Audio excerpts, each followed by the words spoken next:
السلام علیکم اسٹوڈنٹس، آج ہم 10th کلاس کے اردو کے 13th لیکچر کا آغاز کریں گے۔ سبق نمبر 4 سے جو ہے نظریہ پاکستان، پچھلے لیکچر میں آپ نے اس چیپٹر کو آدھا پڑھا تھا، مزید آپ اسے آگے پڑھیں گے۔ صفحہ نمبر 23 پہ دیکھیے، آپ کو اس پیراگراف سے پڑھنا تھا۔ اسی زمانے میں پہلی جنگ عظیم چھڑ گئی۔ یہ اس وقت کی بات ہو رہی ہے جب بنگال اور آسام کا وہ صوبہ جس میں مسلمانوں کی اکثریت ختم ہو گیا تھا، اور پھر 1911 میں اس علاقوں کو پھر بنگال میں شامل کر دیا گیا تھا۔ اسی زمانے کی بات ہے، اسی وقت کی بات ہے کہ جب پہلی جنگ عظیم ہوئی تھی، جس میں انگریز کا مقابلہ جرمنی سے ہوا اور ترکی نے جرمنی کا ساتھ دیا۔ ہندوستان کے مسلمان چونکہ ترکی کے سلطان کو حجاز کی خدمت کرنے کی وجہ سے خلیفہ اسلام سمجھتے تھے، اس لیے انہوں نے مالی اور طبی امداد باہم پہنچائی، جس کی وجہ سے حکومت برطانیہ کو مسلمانوں سے عناد پیدا ہو گیا۔ یہاں پر اس وقت کی بات کی جا رہی ہے جب انگریزوں کا مقابلہ ہوا پہلی جنگ عظیم میں جرمنی سے، اور ترکی نے جرمنی کا ساتھ دیا۔ اور کیونکہ جو ہندوستان کے مسلمان ہیں وہ ترکی والوں کی بہت عزت کرتے تھے، کیونکہ یہاں کا جو سلطان تھا وہ حاجیوں کی خدمت کرنے کی وجہ سے خلیفۃ الاسلام مانا جاتا تھا، اس لیے پھر مالی طور پر بھی اور طبی طور پر بھی انہوں نے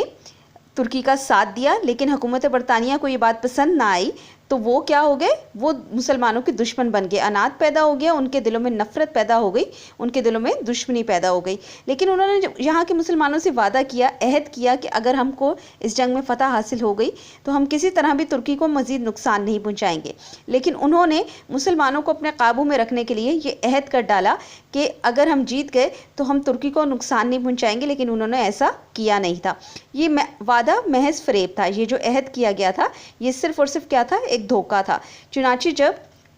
انگریزوں کو فتح حاصل ہوئی تو وہ اپنے وعدے سے پھر گئے، مکر گئے، اور انہوں نے ترکی کی وسیع سلطنت کے ٹکڑے ٹکڑے کر دیے۔ انہوں نے کیا کیا کہ ترکی میں جو سلطنت تھی اس کو مختلف حصوں میں تقسیم کر دیا۔ یہاں کے مسلمانوں کو اس فریب کی وجہ سے، اس دھوکے کی وجہ سے بہت تکلیف پہنچی، بہت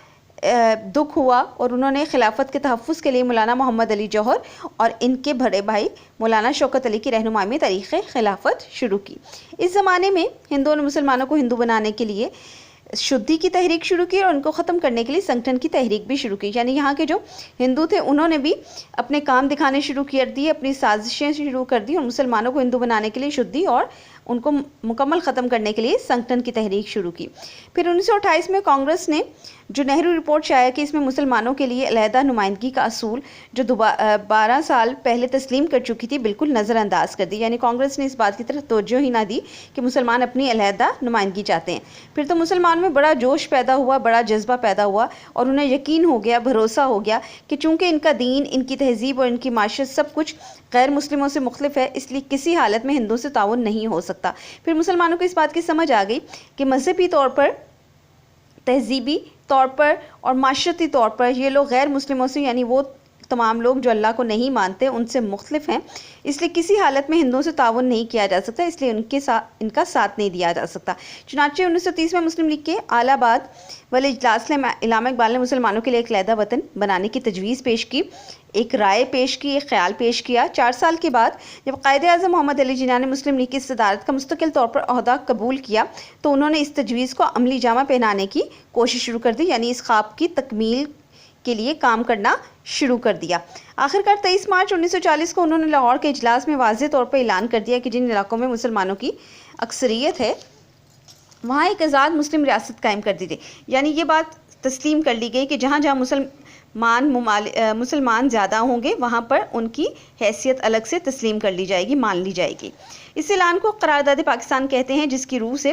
مسلمانوں کے آزاد اور خود مختار حکومت قائم کرنے کا فیصلہ ہوا کہ اب وہ بالکل آزاد ہوں گے، کسی اور کے اصولوں پر نہیں چلیں گے، اور خود مختار ہوں گے، یعنی اپنے فیصلوں کو خود لیں گے، کسی کے